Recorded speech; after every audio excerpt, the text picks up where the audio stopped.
बैठ मारुति में तुझको फिल्म दिखा दूं मैं, डिनर सीनर करवा के तुझको शॉपिंग करा दूं मैं। बहुत हार्ड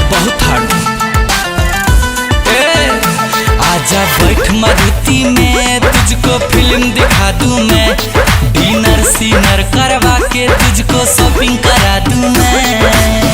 पढ़ूंगी न मैं तो सिनेमा के फेरा में। क्यों? पढ़ूंगी न मैं तो सिनेमा के फेरा में। रात भर कसरत, पागली हो का?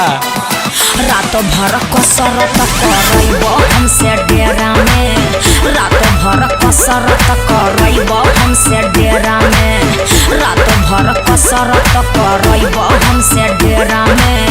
रात भर कसरत करैबो हमसे डेरा में। अरे यही तो प्यार है।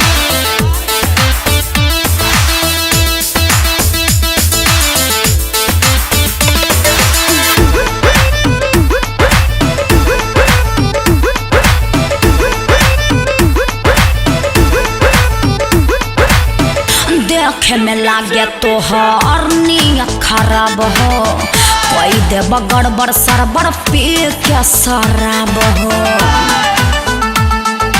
हटो ना माना तानी बाड़ू तू चीज लाजवाब हो, बिना तोहर मर्जी के छुआ बना जनाब हो। मौका पर धोखा देवा छोड़ब ना वो बेरा में। मौका पर धोखा देवा छोड़ब ना वो बेरा में। रात भर कसरत, रात भर कसरत करैबो हमसे डेरा में। रात भर कसरत करैबो हमसे डेरा में। रात भर कसरत करैबो हमसे डेरा में। रात भर कसरत करैबो हमसे डेरा में। अरे इतना डरती क्यों हो? खा थोड़े ना जाएंगे।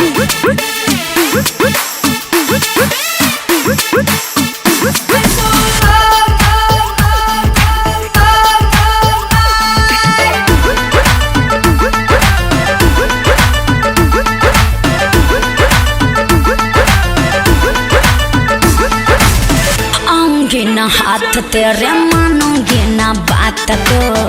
तेरे जैसे लड़के छेड़ते हैं अक्सर रात को, समझे? गुंजन सिंह को चलो आजमा लो। क्यों? एक बार दिल से तू दिल को लगा लो। अंतरा के राखो जन पटेल जी अंधेरा में। अच्छा। अंतरा के राखो जन पटेल जी अंधेरा में। रात भर कसरत, अरे आना आना। रात भर कसरत करैबो हमसे डेरा में। रात भर कसरत करैबो हमसे डेरा में। रात भर कसरत करैबो हमसे डेरा में। रात भर कसरत करैबो हमसे डेरा में। ओहो धत पगली।